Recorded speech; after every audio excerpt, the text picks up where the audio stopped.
नमस्कार दोस्तों, स्वागत है आपके अपने YouTube channel the PCM vision में। प्यारे दोस्तों, आज की इस वीडियो के माध्यम से हम लोग JAC board class 9 social science यानी कि सामाजिक विज्ञान जिसका एग्जाम आपका आज होने वाला है उसके वेरी इंपॉर्टेंट क्वेश्चन को देखने वाले हैं, जो कि आपका आज के बोर्ड एग्जाम में डायरेक्ट पूछा जाएगा। और इसी तरह के क्वेश्चन आप सभी के बोर्ड एग्जाम में पूछे जाएंगे, इसलिए आप लोग वीडियो पे अंत तक बने रहें। और इस चैनल पे पहली बार आए हैं तो चैनल को सब्सक्राइब करके बेल आइकन को प्रेस जरूर कर लीजिएगा, क्योंकि इस चैनल के माध्यम से आपका आगे आप लोग क्लास 10th में जाइएगा तो क्लास 10th के चाहे वीकली टेस्ट का इंपॉर्टेंट क्वेश्चन हो तो आपका फाइनल बोर्ड एग्जाम की कंप्लीट तैयारी हो, ये कंप्लीट तैयारी आपको इस चैनल के माध्यम से फ्री ऑफ कॉस्ट में करवाई जाएगी। तो इस चैनल पे आप लोग नए हैं तो इस चैनल को सब्सक्राइब करके बेल आइकन को प्रेस जरूर कर लीजिएगा। तो चलिए शुरू करते हैं और एक एक करके सारे क्वेश्चन को यहाँ पे हम लोग देखते हुए चलते हैं। तो देखिए बच्चों, पहला क्वेश्चन क्या है कि फ्रांस के सम्राट लुई 16वां को न्यायालय के द्वारा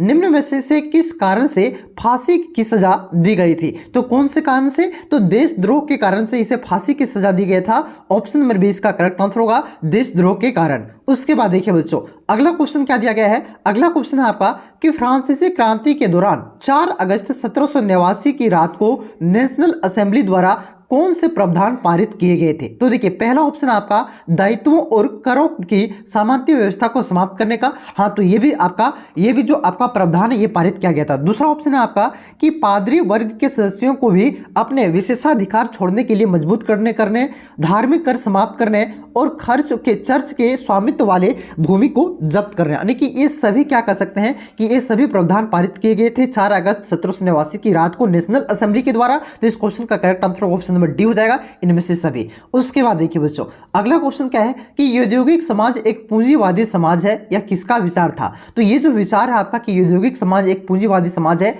ये आपका कार्ल मार्क्स का विचार है। ऑप्शन नंबर सी इसका करेक्ट आंसर होगा कार्ल मार्क्स। उसके बाद देखिए, अगला क्वेश्चन क्या है कि रूसी इतिहास में निम्न में से किस क्रांति को खूनी रविवार का नाम से भी याद किया जाता है। तो खूनी रविवार के नाम से भी आपका 1905 की क्रांति को याद किया जाता है। ऑप्शन नंबर 1 इसका करेक्ट आंसर हो जाएगा 1905 की क्रांति। उसके बाद देखिए बच्चों, अगला क्वेश्चन क्या है कि जर्मनी को संकट से निकालने के लिए डॉब्स योजना किसने बनाई। तो देखिए, जर्मनी को संकट से निकालने के लिए डॉब्स योजना को यहाँ पे आपका अमेरिका ने बनाया था। ऑप्शन नंबर सी इसका करेक्ट आंसर हो जाएगा बच्चों अमेरिका। उसके बाद देखिए बच्चों, अगला क्वेश्चन क्या पूछा है, बहुत ही ज्यादा ये सारा क्वेश्चन बहुत ही ज्यादा इंपॉर्टेंट क्वेश्चन है। ठीक है, छठा क्वेश्चन है कि वह स्थिति जब कीमतें बेहिसाब बढ़ती है कहलाती है। तो उसे क्या कहते हैं? तो उसे आपका अति मुद्रास्फीति यानी कि हाई इन्फ्लेशन कहते हैं। ऑप्शन नंबर 20 का करेक्ट आंसर होगा अति मुद्रास्फीति। उसके बाद देखिए क्वेश्चन नंबर 7 को देखिए। क्वेश्चन नंबर 7 आपका क्या दिया गया है कि वनों के लुप्त होने की प्रक्रिया क्या कहलाती है। तो वनों के लुप्त होने की प्रक्रिया को आपका वन विनाश कहते हैं। ऑप्शन नंबर ये इसका करेक्ट आंसर आएगा वन विनाश। उसके बाद देखिए क्वेश्चन नंबर 8 को देखिए। क्वेश्चन नंबर 8 क्या दिया गया है बच्चों कि गद्दी समुदाय के लोग अपने मवेशियों को चराते हुए अप्रैल में वे उत्तर की तरफ चले पड़ते हैं और पूरी गर्मियां लाहौल और स्पीति में बिता देते हैं। लाहौल और स्पीति भारत के किस राज्य में स्थित है? तो जो आपका लाहौल और स्पीति है बच्चों, ये आपका किस राज्य में स्थित है? तो ये आपका हिमाचल प्रदेश में स्थित है। ऑप्शन नंबर 40 का करेक्ट आंसर आएगा हिमाचल प्रदेश। उसके बाद देखिए अगला क्वेश्चन क्या है कि 1871 में ब्रिटिश औपनिवेशिक सरकार द्वारा पारित सबसे खराब कानूनों में से एक कानून निम्न में से कौन सा था। तो 1871 में ब्रिटिश औपनिवेशिक सरकार के द्वारा पारित सबसे खराब कानूनों में से एक कानून आपका था आपराधिक जनजाति अधिनियम। ये बहुत ही खराब कानून था बच्चों। ऑप्शन नंबर 2 इसका करेक्ट आंसर आएगा आपका आपराधिक जनजाति अधिनियम। उसके बाद देखिए अगला क्वेश्चन क्या दिया गया है। अगला क्वेश्चन आप लोग यहाँ पे देख सकते हैं कि बुदू सैन और बारबेसी, मसाई, सोमाली, बुरान और तुर्काना कुछ चारवा समुदाय के नाम हैं। ये चारवा समुदाय किस देश में पाए जाते हैं? तो ये जो चारवा समुदाय है बच्चों अफ्रीका में पाया जाता है। ऑप्शन नंबर ये इसका करेक्ट आंसर आएगा अफ्रीका। उसके बाद देखिए अगला क्वेश्चन क्या दिया गया है कि निम्न में से कौन सा देश विश्व की रोटी की टोकरी वाला देश के नाम से जाना जाता है। तो विश्व में रोटी की टोकरी वाला देश के नाम से आपका अमेरिका जाना जाता है। ऑप्शन नंबर सी इसका करेक्ट आंसर आएगा अमेरिका। उसके बाद देखिए बच्चों अगला क्वेश्चन क्या दिया गया है कि पहली बार क्रिकेट किस देश में खेला गया था? तो बहुत ही आसान क्वेश्चन है, ये आपका इंग्लैंड में खेला गया था। ऑप्शन नंबर डी इसका करेक्ट आंसर आएगा इंग्लैंड। उसके बाद देखिए अगला क्वेश्चन क्या है, 13वां क्वेश्चन कि अंडमान निकोबार कहाँ स्थित है? तो जो अंडमान निकोबार स्थित है बच्चों, तो ये हो गया भारत का आपका नीचे छोर का मैप। इधर वाला जो सागर है इसे बंगाल की खाड़ी कहते हैं, और यहीं पे आपका देखिएगा बिंदु बिंदु दिया हुआ रहता है, तो वही अंडमान निकोबार है। ठीक है, तो ये आपका बंगाल की खाड़ी में स्थित है। ऑप्शन नंबर ये इसका करेक्ट आंसर होगा, बंगाल की खाड़ी। उसके बाद देखिए अगला क्वेश्चन क्या दिया गया है कि निम्न में से किस पर्वत की पूरी श्रृंखला एक युवा स्थलाकृति को दर्शाता है? तो कौन सी पर्वत की श्रृंखला? तो जो आपका हिमालय पर्वत की श्रृंखला है बच्चों, ये आपका एक युवा स्थलाकृति को दर्शाता है। ऑप्शन नंबर सी इसका करेक्ट आंसर आएगा हिमालय। उसके बाद देखिए अगला क्वेश्चन क्या दिया गया है कि भारत की भौगोलिक आकृतियों को निम्नलिखित में से किन वर्गों में विभाजित किया जाता है? तो भारत की जो भौगोलिक आकृति है बच्चों, इसे किस वर्गों में विभाजित किया जाता है? तो इसे आपका हिमालय और पर्वत श्रेणियां एवं उत्तरी मैदान, प्रायद्वीपीय पठार एवं तटीय मैदान, भारतीय मरुस्थल एवं द्वीप मैदान, यानी कि 6 में विभाजित किया जाता है। तो इस क्वेश्चन का correct answer option number D हो जाएगा, इनमें से सभी। 6 क्यों बोले? तो यहाँ देखिए हिमालय का पर्वत श्रृंखला है, उत्तरी मैदान है, सब में ऑप्शन में दो है। ठीक है, इस वजह से 6 हो गया। ठीक है, तो ऑप्शन नंबर डी इसका करेक्ट आंसर होगा, इनमें से सभी।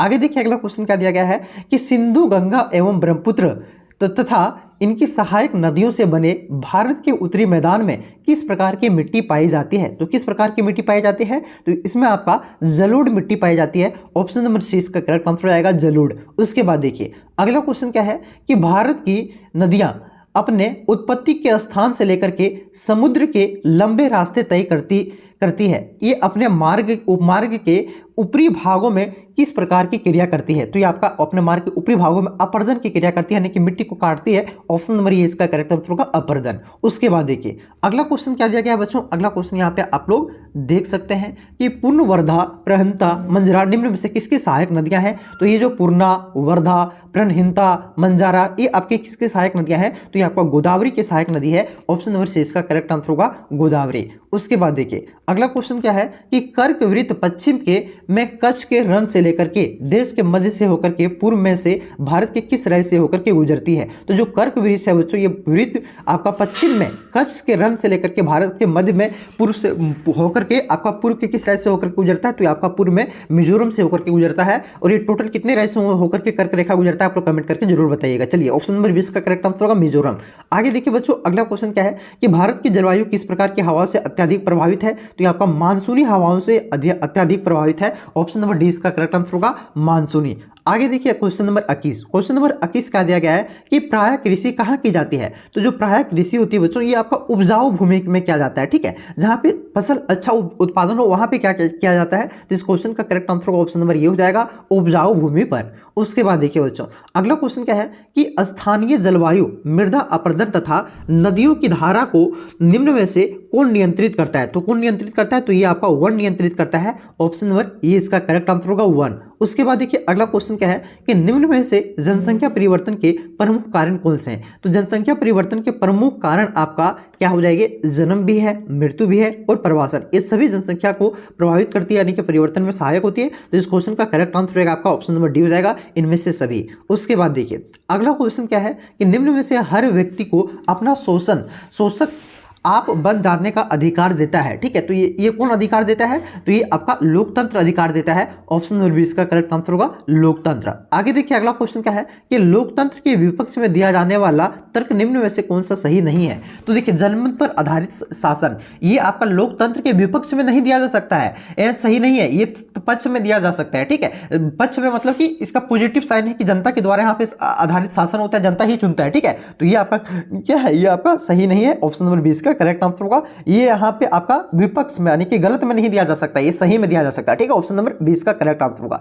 आगे देखिए अगला क्वेश्चन क्या है 26 नंबर कि भारत का संविधान कब बनकर के तैयार हुआ था? तो ये 26 नवंबर 1949 को बनकर के तैयार हुआ था और 26 जनवरी 1950 को लागू हुआ था। ठीक है, तो ऑप्शन नंबर इसका करेक्ट आंसर होगा 26 नवंबर 1949। उसके बाद देखिए बच्चों अगला क्वेश्चन क्या है कि मैं भारत के लिए ऐसा संविधान चाहता हूं जो उसे गुलामी और अधीनता से मुक्त करे। यह कथन 1931 में अपनी पुस्तक अंग इंडिया में किसने लिखा था? तो ये आपका महात्मा गांधी ने लिखा था, और महात्मा गांधी ने ही आपका अंग इंडिया पुस्तक को लिखा है। कब लिखा है? तो 1931 में। इसे याद रखिएगा, ऑप्शन नंबर सी इसका करेक्ट आंसर होगा, महात्मा गांधी ने यह स्टेटमेंट को दिया था। आगे देखिए अगला क्वेश्चन क्या दिया गया है 28 नंबर का कि 26 अप्रैल 1994 को मध्यरात्रि को दक्षिण अफ्रीका पर एक नया लोकतांत्रिक देश बन गया। ठीक है, तो इसके साथ ही वहां निम्न में क्या परिवर्तन देखने को मिला, तो वहां पे आपका जो रंग भेद वाली शासन व्यवस्था थी ये समाप्त हो गया। साथ ही साथ सभी नस्लों के लोगों को से मिली जुली सरकार बनी और गणराज्य का नया झंडा लहराया गया, यानी कि ये सभी परिवर्तन देखने को मिला। तो इस क्वेश्चन का करेक्ट आंसर हो जाएगा आपका ऑप्शन नंबर डी हो जाएगा, इनमें से सभी। आगे देखिए अगला क्वेश्चन क्या दिया गया बच्चों कि किसी भी लोकतंत्र में नियमित अंतरालों पर निम्न में से क्या होना अनिवार्य है। तो नियमित अंतरालों पर वहां चुनाव, यानी कि नियमित 5 साल में, 6 साल में, अमेरिका में 4 साल में चुनाव होता है, ठीक है। तो एक नियमित अंतराल पर वहां पे लोकतंत्र में क्या होना आवश्यक है, तो चुनाव होना आवश्यक है। ऑप्शन नंबर इसका करेक्ट आंसर होगा चुनाव। आगे देखिए क्वेश्चन नंबर 30 क्या दिया गया है कि भारत में निर्वाचन आयोग निम्न में से क्या कौन से अधिकार प्राप्त है। तो निर्वाचन आयोग को आपका चुनाव प्रक्रिया में संचालन का निर्णय लेना ये भी अधिकार प्राप्त है, आदर्श चुनाव संहिता लागू करना ये भी अधिकार प्राप्त है, और आपका चुनाव को दिशा निर्देश मानने का आदेश देना ये भी अधिकार प्राप्त है, ठीक है। तो इस क्वेश्चन का correct answer option number D हो जाएगा, इनमें से सभी। उसके बाद देखिए अगला क्वेश्चन क्या है कि निम्न में से कौन सरकार का प्रमुख होता है तथा सरकार की ओर से अधिकांश अधिकारों का प्रयोग करता है। तो ये आपका कौन होता है, प्रधानमंत्री। ऑप्शन नंबर 20 का करेक्ट आंसर होगा प्रधानमंत्री। आगे देखिए बच्चों अगला क्वेश्चन क्या है कि 1979 में सरकार ने सामाजिक एवं शैक्षणिक रूप से पिछड़े वर्ग की पहचान के उद्देश्य से एक आयोग का गठन किया था, ठीक है। जो भी शैक्षणिक रूप से सामाजिक रूप से पिछड़े है उसके लिए सरकार ने 1979 में एक आयोग का गठन किया था। उस आयोग का नाम क्या था, तो उस आयोग का नाम आपका मंडल आयोग था। ऑप्शन नंबर सी इसका करेक्ट आंसर होगा मंडल आयोग। उसके बाद देखिए अगला क्वेश्चन क्या दिया गया है कि निम्न में से कौन सा अधिकार 44वां संविधान संशोधन अधिनियम 1978 में के द्वारा मौलिक अधिकार की सूची से हटा दिया गया। तो संपत्ति का जो अधिकार है इसे आपका 44वां संविधान संशोधन के द्वारा मौलिक अधिकार की सूची से हटा करके इसे आपका एक क्या बना दिया गया, विधिक अधिकार बना दिया गया। इसे याद रखिएगा, ऑप्शन नंबर ये इसका करेक्ट आंसर होगा। आप लोग कमेंट करके बताइएगा कि अभी वर्तमान में कितने मौलिक अधिकार है। उसके बाद देखिए क्वेश्चन नंबर 34 क्या दिया गया है कि पालमपुर के गांव में अधिकांश भूमि के स्वामी जो उच्च जाति के माने जाते थे उनके कितने परिवार थे, तो उनके टोटल वहां पे 80 परिवार थे। ऑप्शन नंबर सी इसका करेक्ट आंसर होगा। उच्च जाति के यहाँ पे पूछा हुआ है और आपका यहाँ पे तो 80 हो जाएगा, ठीक है। ऑप्शन नंबर सी इसका करेक्ट आंसर होगा 80 परिवार। आगे देखिए अगला क्वेश्चन क्या है कि निम्न में से कौन उत्पादन में निष्क्रिय साधन माने जाते हैं जो स्वयं वस्तुओं का उत्पादन नहीं करता है। तो स्वयं वस्तुओं का उत्पादन कौन नहीं करता है, तो ये आपका भूमि एवं पूंजी। ऑप्शन नंबर 20 का करेक्ट आंसर होगा। 36वां क्वेश्चन देखिए, 36वां क्वेश्चन क्या दिया गया है आपका कि प्राकृतिक साधन एवं भौतिक पूंजी की अपेक्षा जनसंख्या की मात्रा में अत्यधिक वृद्धि होती है, तो इसे निम्न में से किस प्रकार की आवश्यकताएं बहुत बढ़ जाती है। तो किस प्रकार की आवश्यकताएं बढ़ जाती है, तो भैया आपका खाद्यान्न भी बढ़ जाता है, शिक्षा भी बढ़ जाता है और चिकित्सा भी। तो इस क्वेश्चन का करेक्ट आंसर हो जाएगा आपका ऑप्शन नंबर डी, इनमें से सभी ये सभी आवश्यकताएं बढ़ जाती है। आगे देखिए अगला क्वेश्चन क्या है, 37 नंबर का क्वेश्चन कि जब परिचालित मजदूरी की दर पर काम करने के लिए इच्छुक लोग रोजगार नहीं पा सकते तो इसे क्या कहा जाता है, तो इसे आपका बेरोजगारी कहा जाता है, ठीक है। जब परिचालित मजदूरी पर दर पर काम करने के लिए इच्छुक लोग जब रोजगार नहीं पा सकते हैं तो उसे बेरोजगारी कहा जाता है। ऑप्शन नंबर इसका करेक्ट आंसर होगा।